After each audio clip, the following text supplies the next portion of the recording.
She can't stay in one village. Zhang Huaizhen's home is not far from Yu Xiu's home, only separated by an alley. Previously, they did not have much interaction. Zhang Huaizhen does not belong to the group missing a trick. The person is still quite smart. The key is that her origin is not good.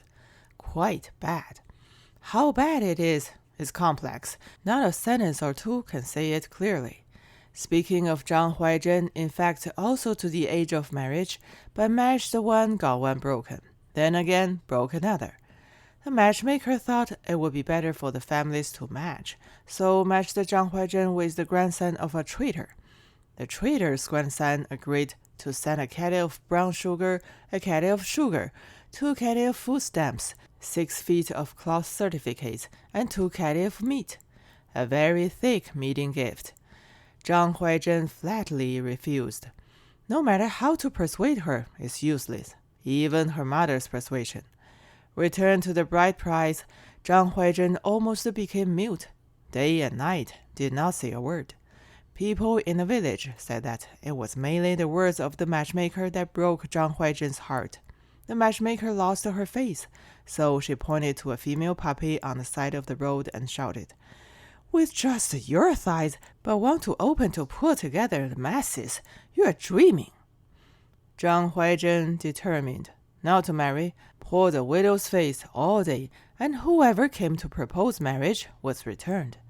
However, Zhang Huaizhen and Yu Xiu did make friends, one by one, and talk to each other. Zhang Huaizhen having a friend like Yu Xiu made her quite proud.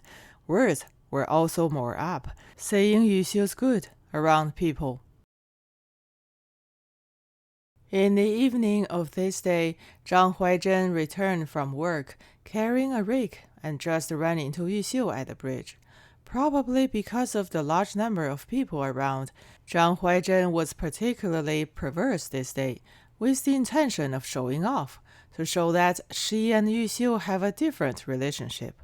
She actually put her arm on Yu Xiu's shoulder. A few young men just walked over. Yu Xiu was busy with gestures and shook her hair, but her hair was pressed by Zhang Huaizhen's arm. Yu Xiu said, "Huaizhen, arm down." Zhang Huaizhen did not. Instead, she got closer to Yu Xiu. Yu Xiu's blouse was also squeezed crooked by Zhang Huaizhen's arm. Tugging and pulling it was no longer closed. This was something that Yu Xiu was very unhappy about.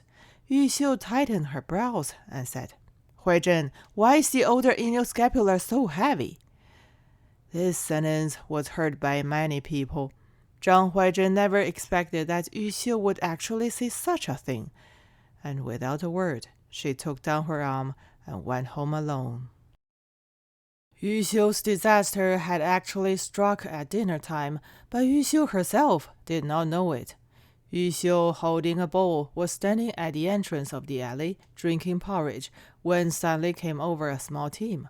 All 5 or 6, 7 or 8-year-old children, 10 or so.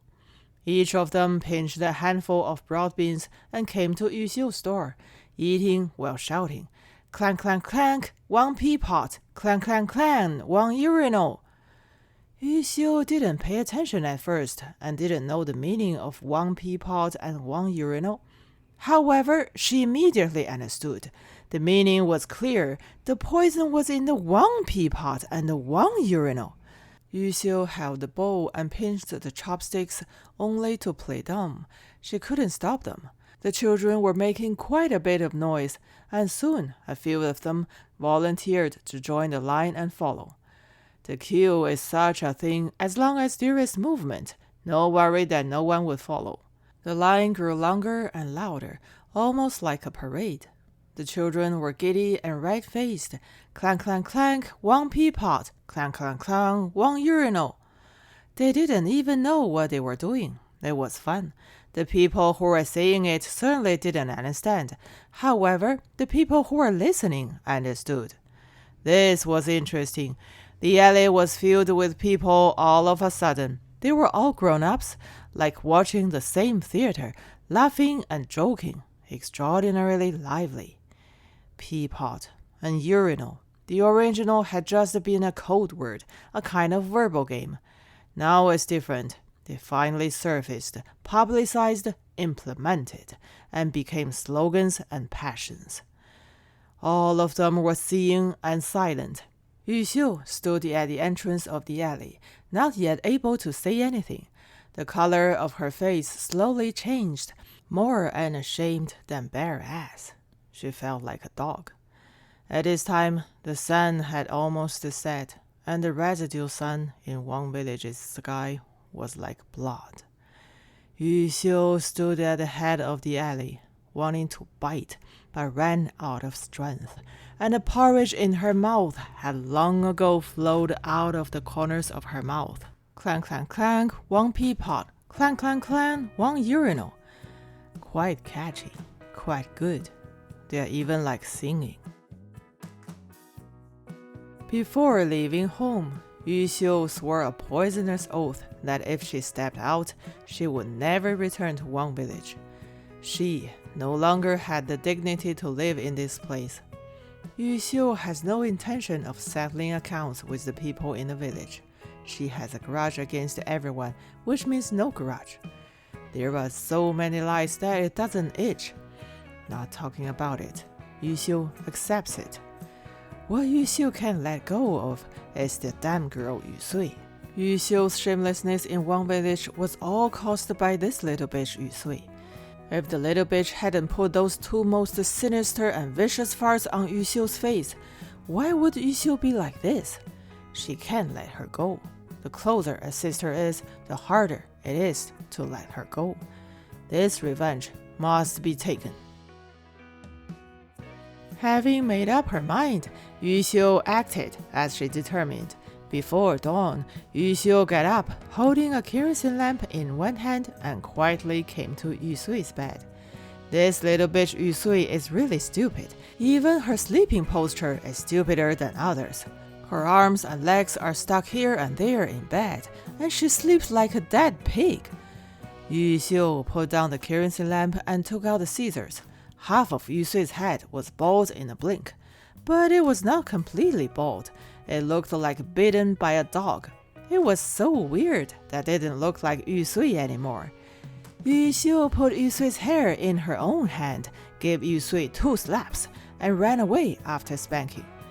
When Yu Xiu stepped out of the threshold, she finally heard Yu Sui's unusual movement. The little bitch must have been frightened by the hair in her hand, and she couldn't find the reason, so she could only scream as hard as she could. Yu Xiu ran faster on her feet. After running out for tens of feet, Yu Xiu remembered the weird look of Yu Sui holding her hair tightly and couldn't help but laugh. The more she thought about it, the funnier she became. The body became lighter, but she almost had a gas cramp. Yu Sui, this little bitch, is so stupid that she only knows how to cry out in pain after such a long time. It shows that this little bitch has pig intestines in her head. When you lift it up, it's one piece, and when you pour it out, it's a pile.